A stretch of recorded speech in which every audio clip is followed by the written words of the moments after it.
Well, welcome everyone to VCOP-22, the Vegan Convergence of the People, and the theme is Thriving on Planet B. I'm so pleased to introduce to you these wonderful people. Lisa Levinson directs In Defense of Animals, Sustainable Activism Campaign, offering emotional and spiritual resources for animal activists, and co-directs the Wild Animals Campaign, advocating for wild animals. She founded the Vegan Spirituality, exploring veganism as a spiritual practice, and co-founded the Interfaith Vegan Coalition, providing resources for faith-based vegan advocacy. We also have the wonderful Judy McCoy Carmen. MA is an author of Homo Ahimsa, Who We Really Are and How We're Going to Save the World.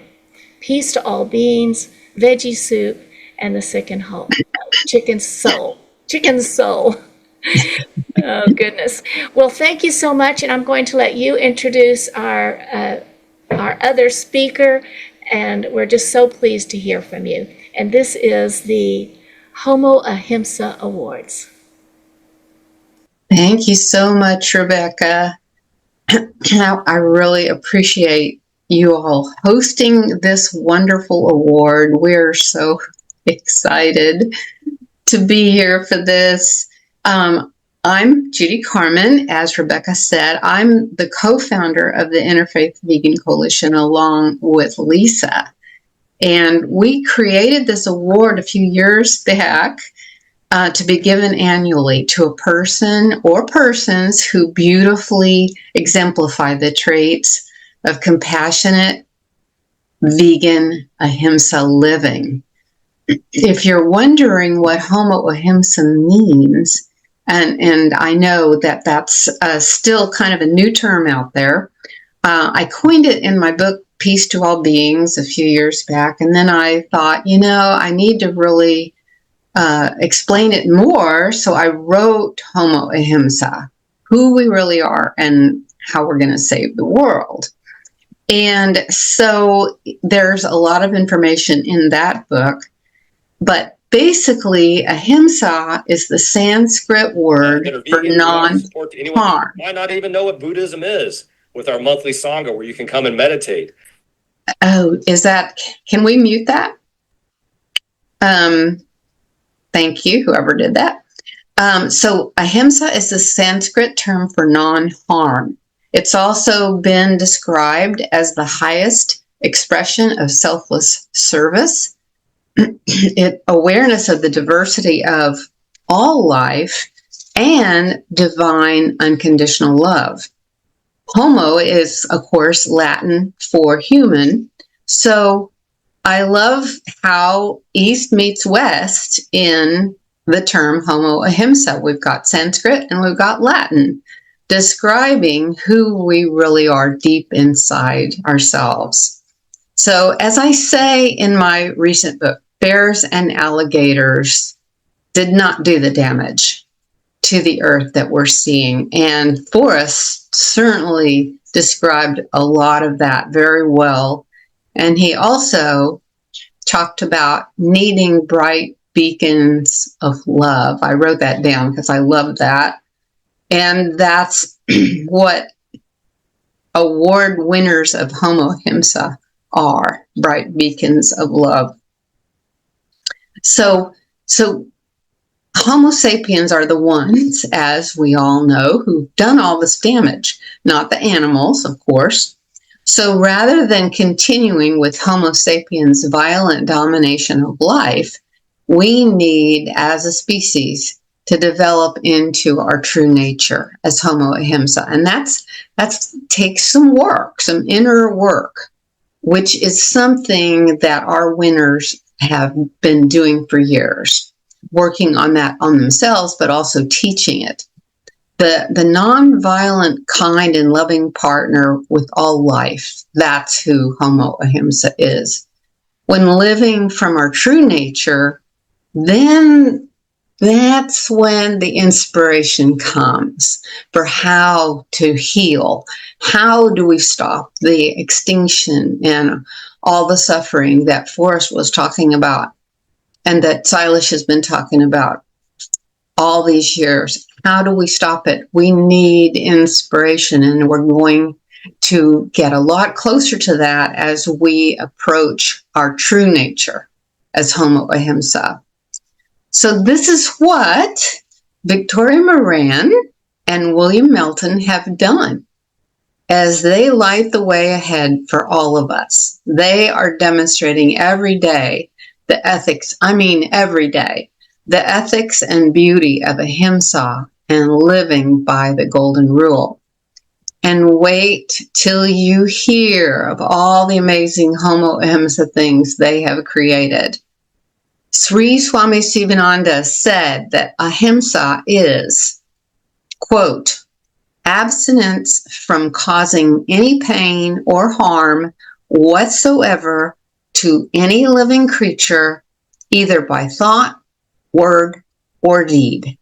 Victoria and William live by that. So now what I'm going to do is I'm going to talk a little bit about William.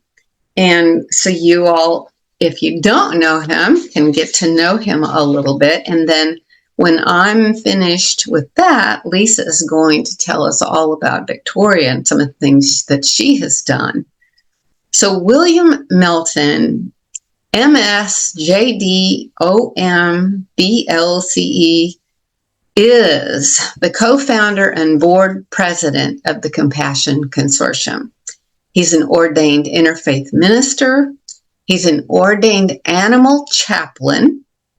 He's an animal Reiki master, has the animal Reiki master certification, and he also the Shelter Animal Reiki Association certified practitioner.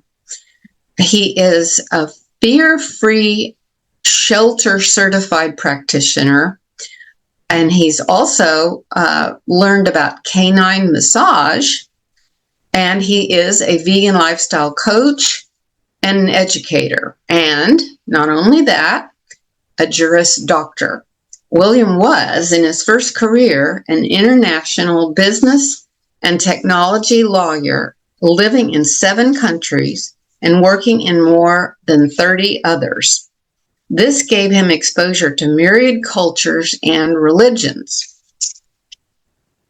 In 2019, he decided to shift gears and pursue a ministry of compassion, and that's what we're talking about, dedicated to healing the suffering of animals, the environment, and the human heart, which is a big key with Homo Ahimsa, because we're talking about doing the deep inner work to become Homo Ahimsa and then know what to do, how we're going to resolve these problems that Homo sapiens caused.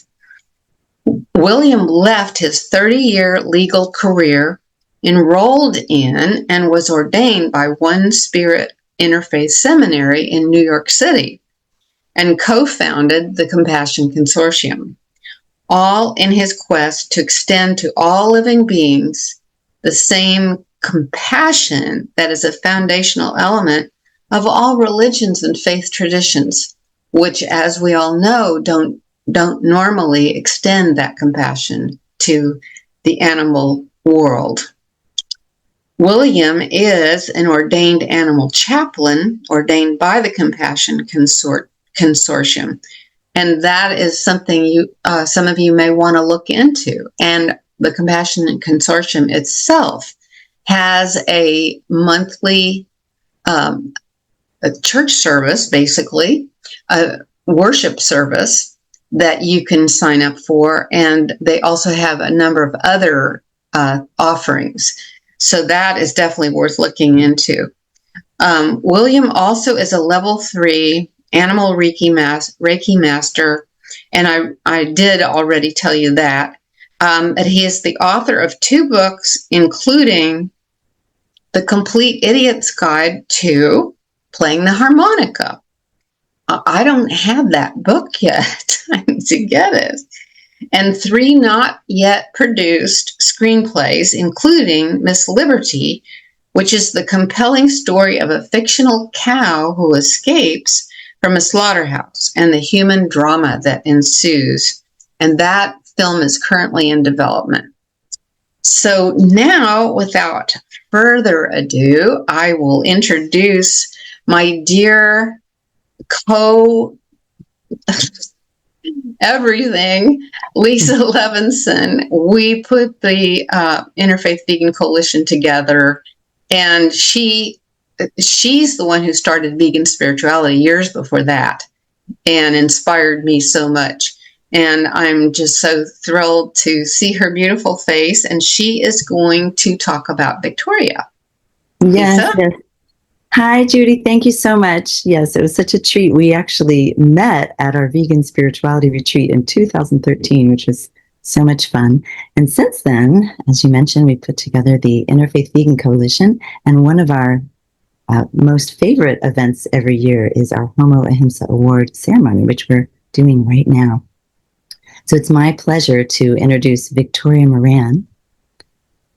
At 14, Victoria told a pen pal that she wanted to be a mystic when she grew up, and she spent the 60 years since on that mission. Moving to London at 18, she discovered yoga, vegetarianism, theosophy, and a magical bookshop called Watkins that inspired her writing career, resulting in 14 books to date. Her first, Compassion, the Ultimate Ethic, an exploration of veganism, came in 1985 and was possibly the first book traditionally published on vegan philosophy and practice. Other titles on both veganism and eclectic spirituality include The Love-Powered Diet, Shelter for the Spirit, Creating a Charmed Life, Main Street Vegan, and Age Like a Yogi, a heavenly path to a dazzling third act, with a foreword from Jiva Mukti Yoga co-founder Sharon Gannon.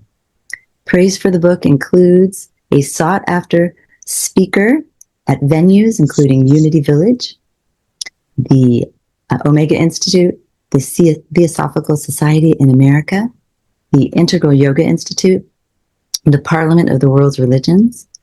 Victoria has a degree in comparative religions from North Central College, and she is a certified life coach, holistic health coach, and registered yoga teacher. She is a co-director of the Compassion Consortium with William, and also Reverend Sarah Bowen, who you'll hear shortly, an interfaith center based on the principles of Ahimsa, and she was a lead producer of the 2019 documentary, A Prayer for Compassion. Listed by Veg News among the top 10 living vegetarian authors, voted PETA's sexiest vegan over 50 in 2016, and inducted into the 2024 Vegan Hall of Fame, Victoria hosts the award-winning Main Street Vegan podcast. She is the founder and director of Main Street Vegan Academy, training and certifying vegan lifestyle coaches and educators since 2012. She lives in New York City with her husband, Interfaith Minister William Melton, Rupert, a Chihuahua mix rescued from a hoarding, and Thunder, a largely blind pigeon rescued from the streets of Manhattan. Some high points in her life include when she was 17, Paul McCartney, not yet Sir and not yet vegetarian, bought Victoria a drink. In the 1990s, she traveled twice to Tibet.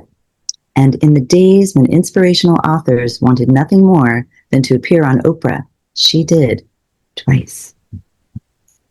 So it's my pleasure to introduce Victoria. But before we have Victoria and William speak, we'd like to invite Sarah, Reverend Sarah Bowen, to join us and to talk about her experiences with Victoria and William as a co-founder of the Compassion Consortium.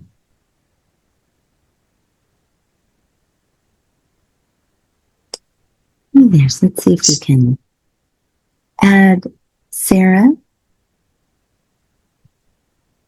Sarah, is your camera on? You know, she probably can't turn on her camera. Just a moment. Mhm. Maybe she can turn on her camera. We'll bring her up. There she is. Yeah. Can't unmute. There we are. Yeah, I was stuck in that place where you're trying to press all the buttons and nothing is happening. So thank you for getting me out of that limbo, folks. I am so delighted to be here with you all on this day. And thank you, Judy and Lisa, for this beautiful kind of setup.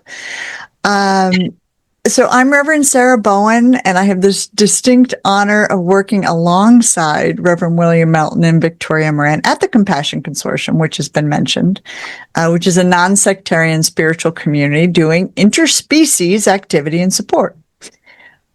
So it is my deep honor to celebrate with you with all of you, these folks who I consider two extraordinary individuals. They're not ordinary. They are extraordinary. They exemplify the spirit of Homo Ahimsa that Judy talked about through a couple of things that stood out for me. Visionary leadership, compassionate advocacy, and unwavering devotion to multi-species justice. I remember the moment I met William Melton, and I may embarrass him here for a moment, but isn't that what award ceremonies are for? We'll see. I remember precisely the moment I met William, and it was at the Interfaith seminary where I teach. And what I remember about this moment was William's fortitude and his solidness. And I don't mean physically. I'm talking about his resolve. He sat through every talk that we had from a guest conversationalist who was talking about some sort of topic, some religion, was giving it to all the folks there in the seminary who were not animal focused, right? We're interested in becoming clergy. And he would thoughtfully listen, and I could almost see the gears going in his head, right? And we'd open for Q&A, and he was never the first to ask a question. He would wait for the right time. And then he would ask a very precisely worded question about animals, using a steady voice that you could tell had a lot of power packed underneath that question. And it was about to ripple on the surface. And I remember thinking at the time, wow, I wish I could do that. The way he asked questions of speakers was something to behold. Over the next 2 years, I would learn about the things that Judy just mentioned, his long career as an accomplished lawyer in 30 countries. And I'd also learn about his unwavering call to become an ordained interfaith clergy member, specifically to advocate for animals. And I'd learn about his philosophical perspectives as a Stoic agnostic. William intrigued me every step of the way. He would find useful text, sometimes very obscure, to support his points. He was a voracious reader, and we had many, many thoughtful conversations. And at some point, William let me know he was married to the well-known author Victoria Moran. And I confess that for a moment I was starstruck. I had one of Victoria's books on my bookshelf. It was well worn with a ridiculous amount of Post-it notes all over it and highlighted passages and questions to myself. The book was The Good Karma Diet, and it changed my life. Victoria's gentle way of speaking to all of the readers, which felt personal to me, about the harms being done to animals in our so-called food system, had a profound effect. She was non-judgmental. She moved slowly on the topic so I could absorb the information. She provided practical solutions that didn't seem insurmountable. Has anyone ever felt like what we have to deal with is insurmountable? I did, but Victoria gave me things in chunks that I could deal with. And it wasn't until I met William that I understood Victoria's brilliance after having read her book. Soon I learned about her impressive impact with the vegan and animal rights community, all of the things that Lisa just mentioned. I won't go through them again. And all of the forming of the Main Street Vegan Academy, that she had students of her own, creating an innovative vegan lifestyle coach certification. PETA's sexiest vegan over 50, I admit, caused me to say, I really would like to meet this woman. And she had been a producer on a film that I had seen. So I was now further intimidated about meeting Victoria. Would I be a good enough activist? Would I break down and confess that despite all of her excellent animal-friendly and human-friendly health guidance, I still drank Diet Coke every morning and my family members were omnivores? In hindsight, I think this nervousness is something that many people experience when meeting someone they perceive as further on a journey that they're on. When you're 2 steps or 10 steps into a lifestyle change, it can be nerve-wracking to talk to someone who seems like they've made it further up that mountain, or maybe are at the top of that mountain. When the moment came to meet Victoria, I understood that all of my self-doubt was moot, because Victoria is the kindest and most gracious human I have ever met. I'll say that again. The most kindest and most gracious human I've ever met. And I'm not alone in this observation. In fact, her personal conviction that kindness should extend to animals has inspired thousands of people to rethink their habits and their beliefs and their choices. And William's vision of a spiritually based interspecies community soon became real. The Compassion Consortium now includes over 1,700 people in our community in just a couple of years.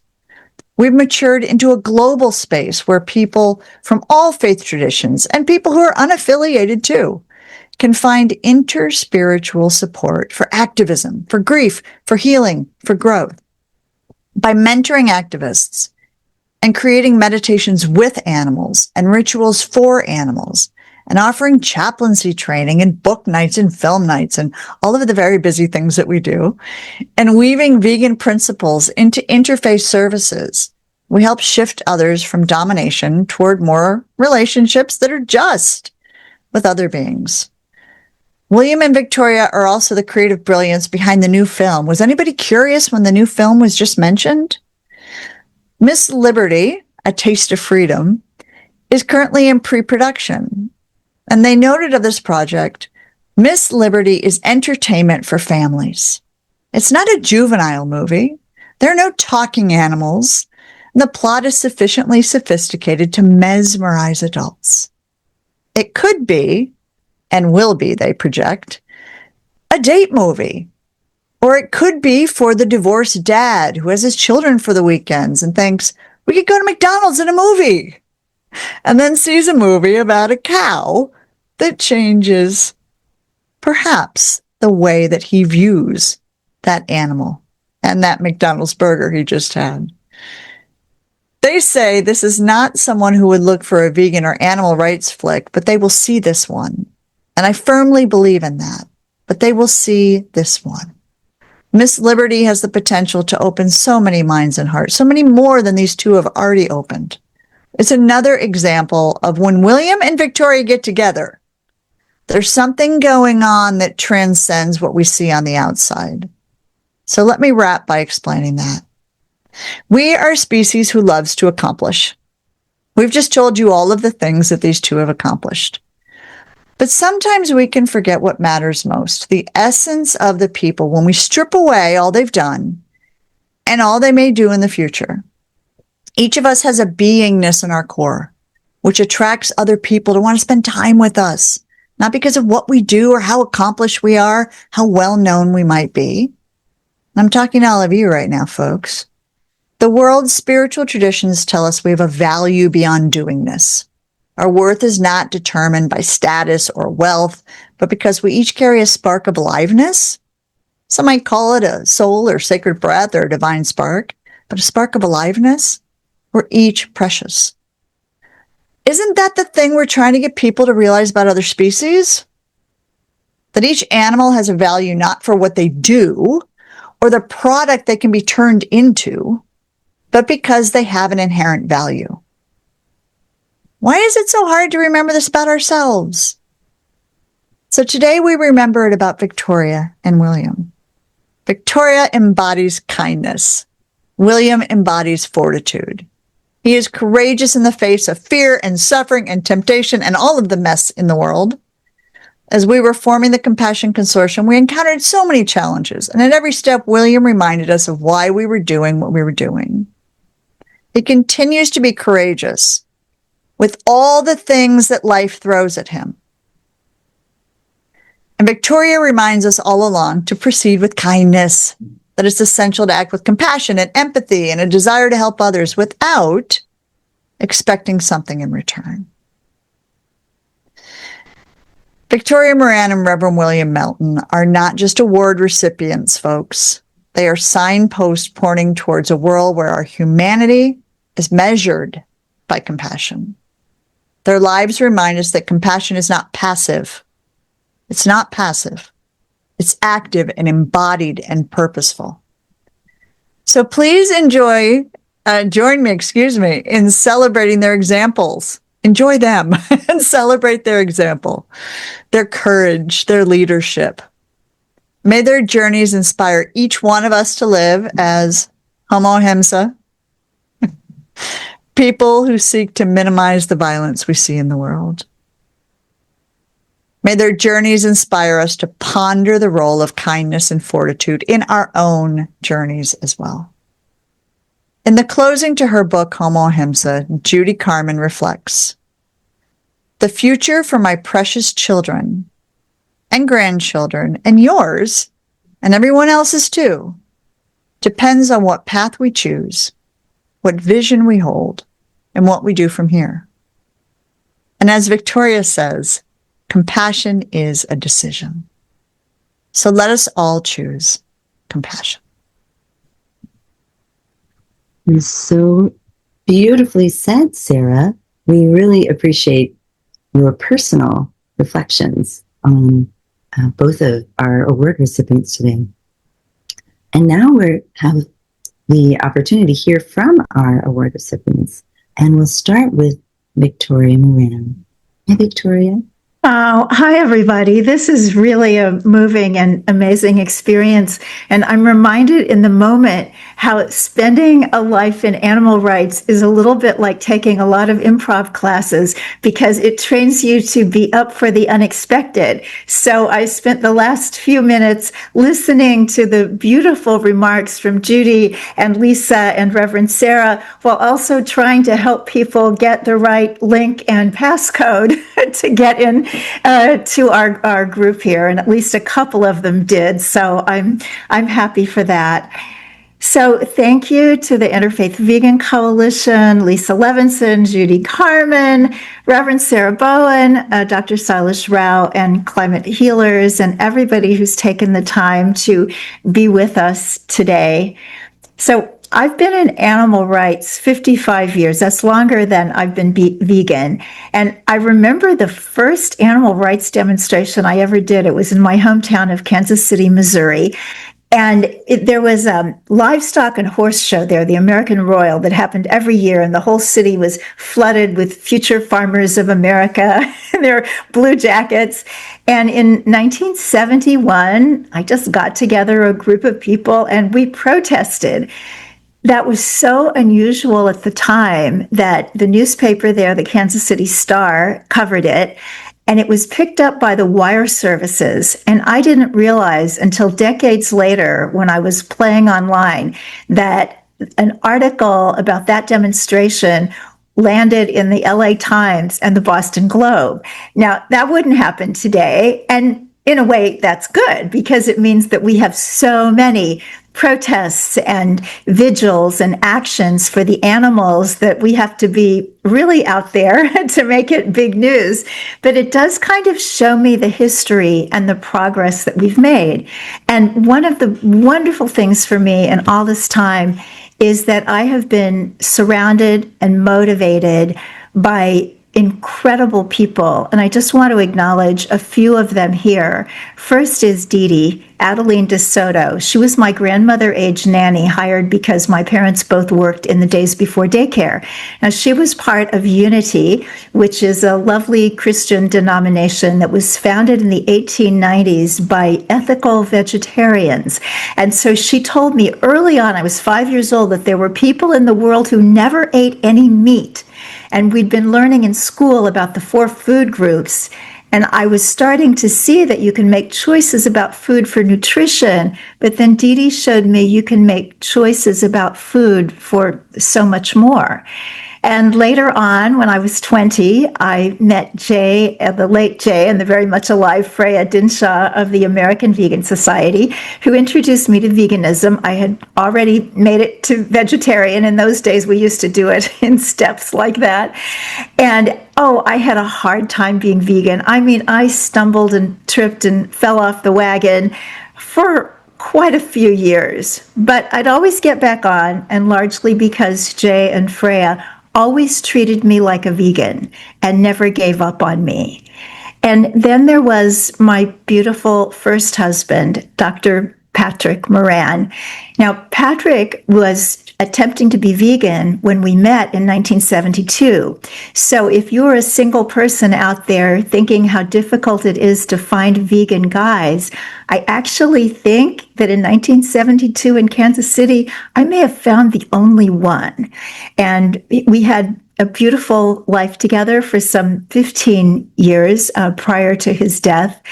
But before that, I was in college. I went in my late 20s and had earned a fellowship for foreign study, and I didn't know what I was going to do with it. And one morning, one of these very busy mornings, you know, the type where you can't find your keys and one of the cats gets out and we're trying to deal with all this stuff. In the meantime, I'm saying, I don't know what I'm supposed to do this fellowship about. And he said, I just thought you'd go to England and study vegans. And it was like, well, of course I'll go to England and study vegans. And that became my first book, Compassion, the Ultimate Ethic, and Exploration of Veganism, the first, blessedly, of 14. And then I was inspired by my daughter Rachel Adair. As I told you, I'd been slipping and sliding with the veganism. I'd be vegan at home and I'd fall off at restaurants, or I'd put half and half in the coffee. And then I had this beautiful baby girl, and I knew I wanted her to be vegan, but I had to be vegan first. And she inspired that. I was dealing with a binge eating disorder, and I got real serious about that after she was born. And once I had that interchange so that I could make choices about what I was going to eat, of course I was going to choose vegan. I didn't want to hurt anybody. And Adair kept giving that back to me all through her life. Children who have been vegan from the very beginning are such great teachers. I have so many great stories. One was when she went to Sunday school with a friend, and I said, did they give you anything to eat? And she said, well, they had crackers, but I didn't have any because the teacher wouldn't let me read the label. And Adair is still very much vegan, and she works as a stunt performer and aerialist. So all those people that say the muscle people who are vegan now built the muscle when they were eating meat, not so, because she's never had any meat or anything from an animal. And then there is Patty Brightman. I met Patty at a vegan conference in 1989. She was one of the few people on earth who had actually read that first book that I wrote. And lo and behold, she was a literary agent, and she became my literary agent. She gave me my life's work, which is something I can never repay. And then she went on to be the agent to the vegans, and she was representing so many amazing authors in our movement, and has done so much in her own right for the animals and for veganism. And then the last person I'll mention, but there are certainly dozens and dozens more that I ought to be mentioning, Thomas Jackson. The person I didn't know, he called into my podcast back when it was still a radio show because he had won a book, and he left his phone number with the engineer. And when I called him back, he said, would you like to produce my documentary? And I'm thinking, I don't know how to produce a documentary. But then he said, it's about veganism and spirituality. Well, then I figured I can learn how to produce a documentary because those are my two great passions. So to all of them and to all of you that are here supporting us and didn't get mentioned, thank you. I love you. So where we are right now, as I see it in our movement, is that we had a peak. We had a peak there in 2019 when it was Year of the Vegan, and we were trending. But the problem with trending is that before long, you are going to untrend. And that seems to be what's happening in the outer world right now. I think 6, 7 years ago, when you told people you were vegan, chances are they'd say something like, well, I'm not quite there, but I see that that's a really good thing to do. Or as one person said to me, well, my food isn't vegan, but all of my cosmetics and toiletries are vegan. It was like this was so much a club that people wanted to join that they'd figure out a way to get in the back door. It's a little bit difficult now because what's trending is backyard chickens and raw milk and super high protein, can't get enough.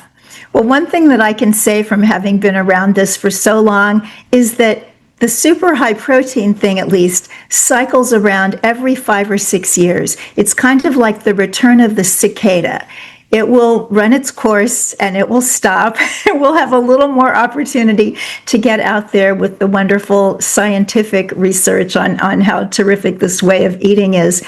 But regardless of what's happening out there in the world, what's happening internally is that this is truly a spiritual decision and a spiritual choice. At least that's how I see it. I'm sure there are many wonderful vegans who see it differently.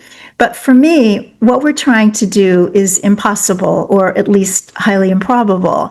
And I see that with a commitment to this beautiful way of life, the highly improbable happens quite a bit. It happened once for me way back in the 1980s. The phone rang and it was a college student who said, I found an article that you wrote in my college library and I'm going vegan. And I thought, okay, except his name was Bruce Friedrich. And if you're part of this movement now, you know that Bruce Friedrich has gone on to do tremendous things in this movement for decades now, and he's currently heading up the Good Food Institute. And then a little bit later, 2011, I had sold my book, Main Street Vegan, to a publisher. With nonfiction, you do it from a proposal. That's what they buy, and then they own it. They can name it. They can do whatever they want with it. My editor, they didn't like Main Street. They thought it sounded politically conservative and that it would be divisive. And I'm thinking, but doesn't everybody want to be Main Street? And then we had one of those vegan miracles. William and I were walking up Broadway, and there was somebody so famous, you could recognize him from the back. Michael Moore, the filmmaker. He'd liked one of my earlier books, so I said hello. We had a conversation, and it came out, my situation with my book title, and he said, let me talk to them, because everybody does want to be Main Street. Well, there was this magical three-way call with an Academy Award winner, my agent, and me, and that resulted in my getting that title, Main Street Vegan, which has led to everything that I've done for the past 13 years. Highly improbable, impossible even, but not for God. And I believe that this is a godly mission. And right now, as you've heard, William and I are involved once again in the maybe not impossible, but highly improbable and very difficult situation of trying to make a feature film. Whenever you want to do something that takes $3 million and you don't have $3 million to spare, well, highly improbable, but not for God. And not for this beautiful, divine way of life that we are all trying to get out there more into the world. So as I turn this over to a very wonderful person, my husband, William Melton, I just want to say that because every being matters. My prayer is that we can all be the humans that the animals are waiting for. And here's a human like that, William Melton. That's me? That's you. Oh, okay. Well, okay. So, can you hear me? Yes. Okay. And this is when you'd like me to do this. Okay. So I'll be reading my remarks today. It's because I have aphasia, which affects the brain centers of my brain. And so it makes it very more eating for me to teach it more cuffily. So I'm trying to do that. So I'm just going to start and kind of write to you what I'm trying to tell you about this. And it's so I've always been a private person and am not used to receiving words. In fact, I've told Victoria that when our movie, Miss Liberty, is up for Academy Award, yay, we can accept that without me. So since coming to understand what happens to animals in farming, I've left some of the privacy of this behind. So, like many of us, I had my early experience that had planted a seed of compassion. I was 12 and visited relatives who wanted to go hunting. And I went along and I thought a little bob-wired quail. And when I realized what I had done early, I felt awful. I promised myself that I would never kill any feature again. Of course, I didn't make the connection of what I ate from that. So, as an adult, my lawyer at that time took me to learn over 30 countries. But it was not until my mid-40s when I got to know Victoria and her daughter, when I met any vegans or vegetarians. And that's when I made connection to that livelihood incident, and I stopped eating meat. And vegan would take longer with me since I understood the whole picture. And I was up in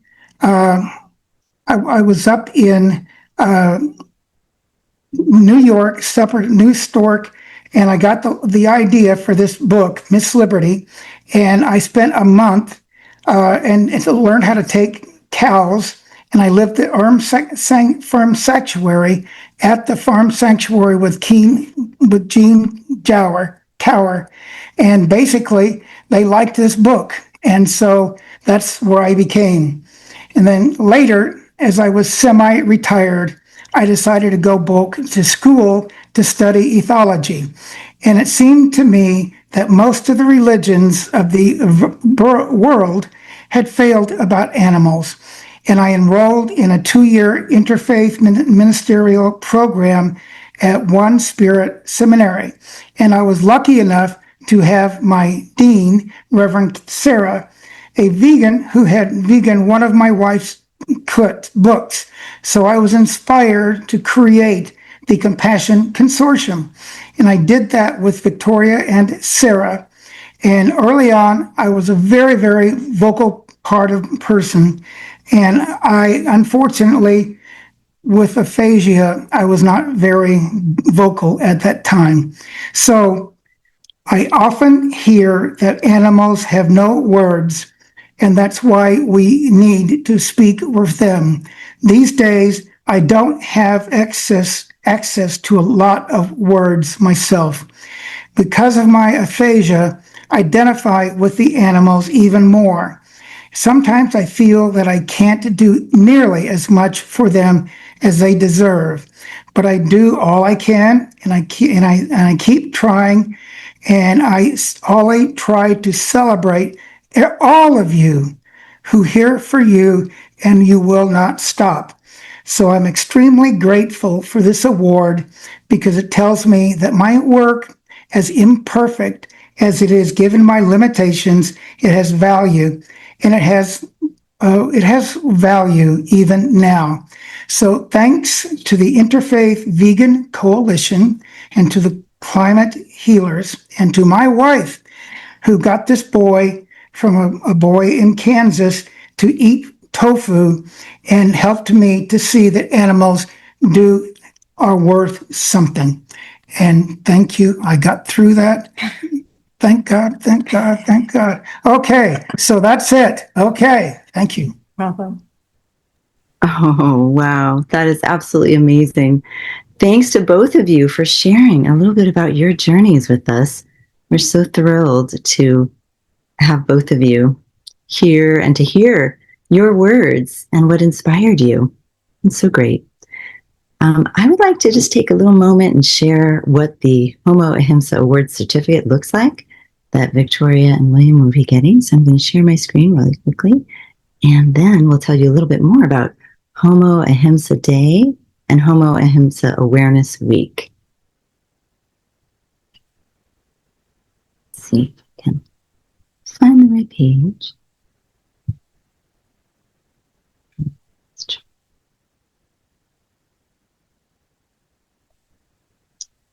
Let's see. Try one more time to see if the page will come up properly for me.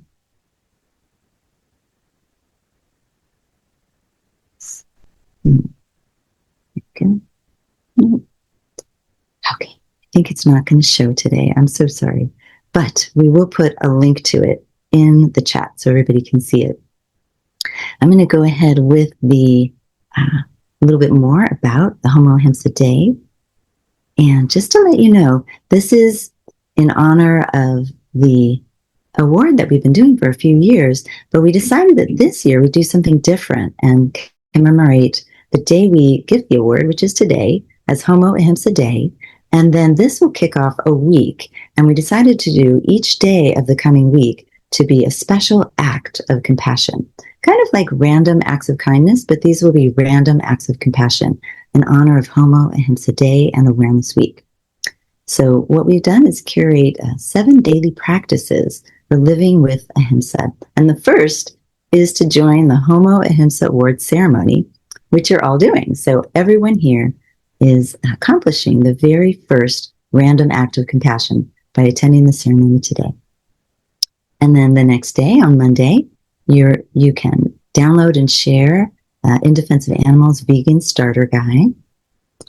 On Tuesday, you can eat a vegan meal, or if you're already vegan, take someone out who is not vegan and share a vegan meal with them. You can make a vegan meal from the starter guide that we shared, and we'll put the link in the chat, or you can find a local vegan restaurant using Happy Cow, a wonderful app. Then on Wednesday, you can watch A Prayer for Compassion, which is the film that Victoria produced and shared a little bit about how that started with you today. And on Thursday, you can read one of these amazing books on compassion for all beings. You can read Homo Ahimsa, which Reverend Sarah Bowen shared with us a couple moments ago. You can read her book, Sacred Send-Offs. You can read Victoria's, one of her 14 books, Main Street Vegan, or Age Like a Yogi. Then on Friday, you can read, and also on Thursday, a chapter is fine, just a chapter of the books, and then you can read the rest of it later. On Friday, we encourage everyone to participate in Respect for Fish Day, which is an initiative by In Defense of Animals to encourage people to consider fish as sentient beings. Then on Saturday, teach a child how a mother cow's milk is created for her baby. And you can watch the Dairy is Scary video, which encapsulates everything about that, so that you can be informed when you share this knowledge and awareness with a child. So that is what we're offering for Homo Awareness Week, and you can stay tuned to In Defense of Animals our social media. We're going to be putting together a little poster too, all about that. And then Victoria was kind enough to gather some wonderful quotes for us and also some images that could accompany each action for each day. So I just wanted to thank you, Victoria, for doing that. I don't know that we'll share it today, but if you'd like to, you're welcome to. If not, we will encourage people to visit In Defense of Animals social media to see that. And then from here, what we'd like to do is thank everybody for joining our ceremony today and see if any one of the people who have spoken have anything else they'd like to share with us. And if not, we can move on to one of our closings.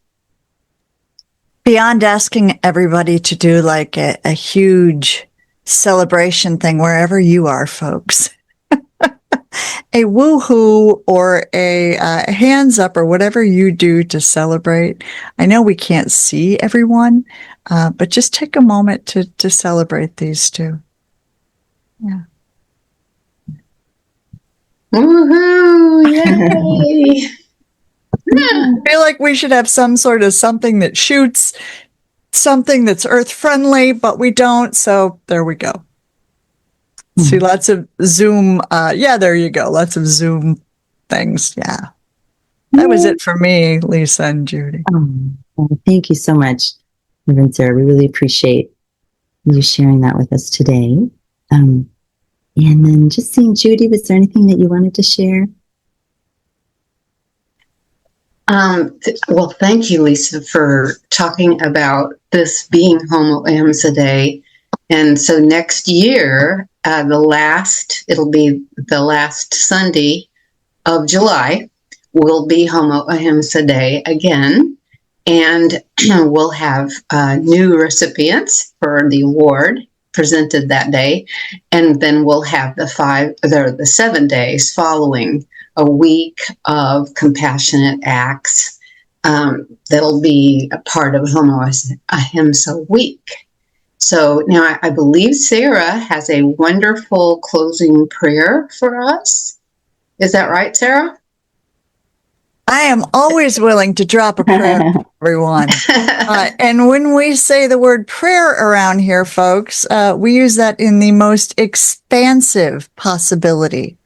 So whether that is, I have prayed with atheists, I've prayed with Buddhists, I've prayed with any kind of tradition, right? So if the word prayer is one that's prickly for you, just think about this as mindfulness or a moment of getting centered or a moment of getting grounded or a moment of intention, whether you're going deep inside or you're going outward, whatever your thing is, we'll do your thing. But we'll start with the breath because that's what connects all of us.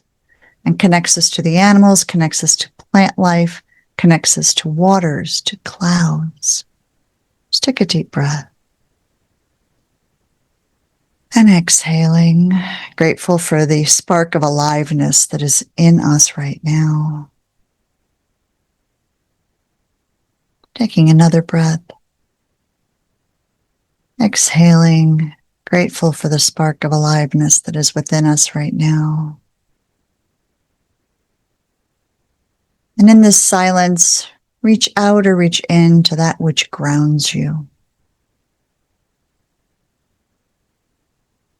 I invite you to take a moment of gratitude for this time together right now, as well as this time together on these 2 days. A recommitment of our goals, our desires, our intentions. And just let that sink into your soul.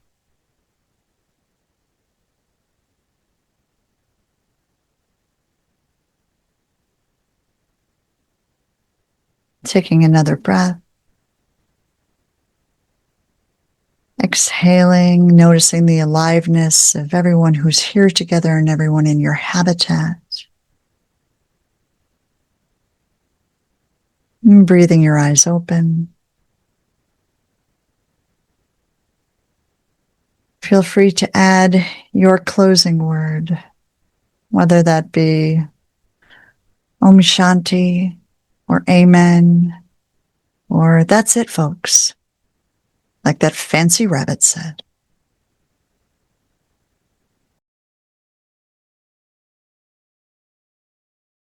Thank you. That was lovely, Reverend Sarah. We so appreciate you giving us the closing today, and want to especially thank Victoria and William for your incredible work and your compassionate acts. And you are truly embodied the nonviolent human that we're here to celebrate today.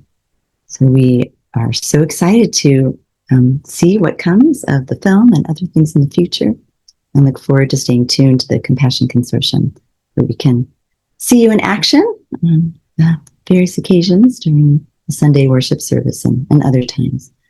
So Judy and I are very, very grateful to you. And as we mentioned, this was a unanimous vote for our Homo Ahimsa Award. And we're just thrilled to celebrate both of you today. Thank you. Wow, that was so beautiful. And just the meditation I needed, and just the inspiration and gratitude for you both, for all of you, but for you winners. Yeah, John and Victoria. Oh, all of you, it was so lovely. Thank you.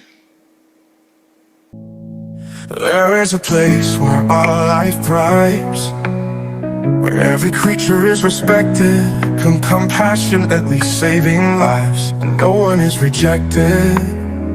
Our world of peace and harmony, we call this planet. There is a place where all life thrives. This place we know is upside down, a chaos of extremes. In unity we turn it around and live the life of dreams. A world of peace and harmony, we call this planet B.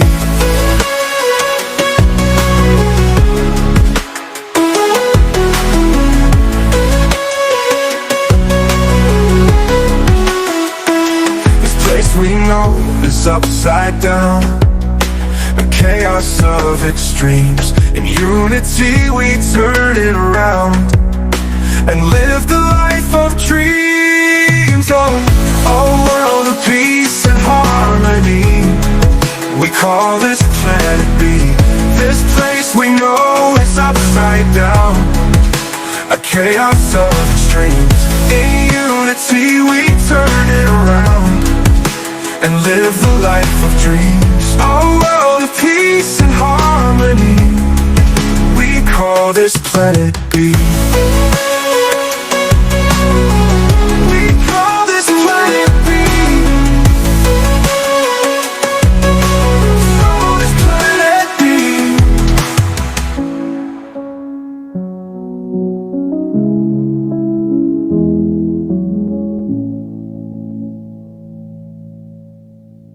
There is a place where all life thrives, where every creature is respected, compassionately saving lives, and no one is rejected. Our world of peace and harmony, we call this planet B. This place we know is upside down, a chaos of extremes. In unity we turn it around and live the life of dreams. A world of peace and harmony, we call this planet B.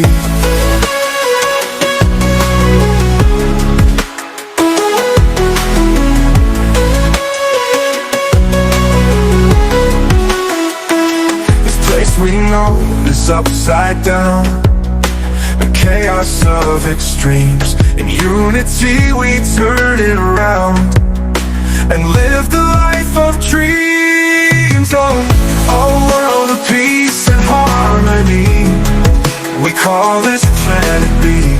This place we know is upside down, a chaos of extremes. In unity we turn it around and live the life of dreams. A world of peace and harmony, we call this planet B.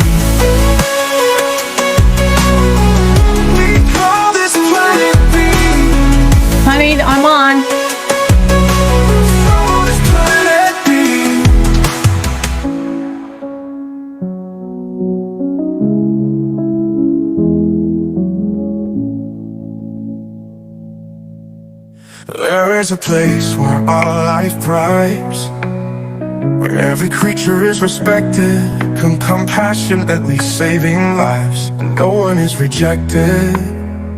Our world of peace and harmony, we call this planet B.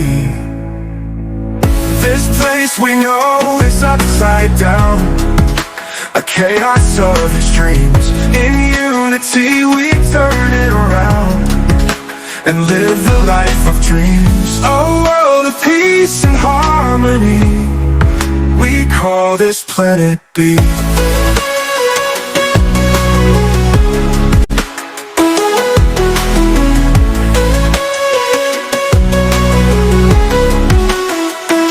This place we know is upside down.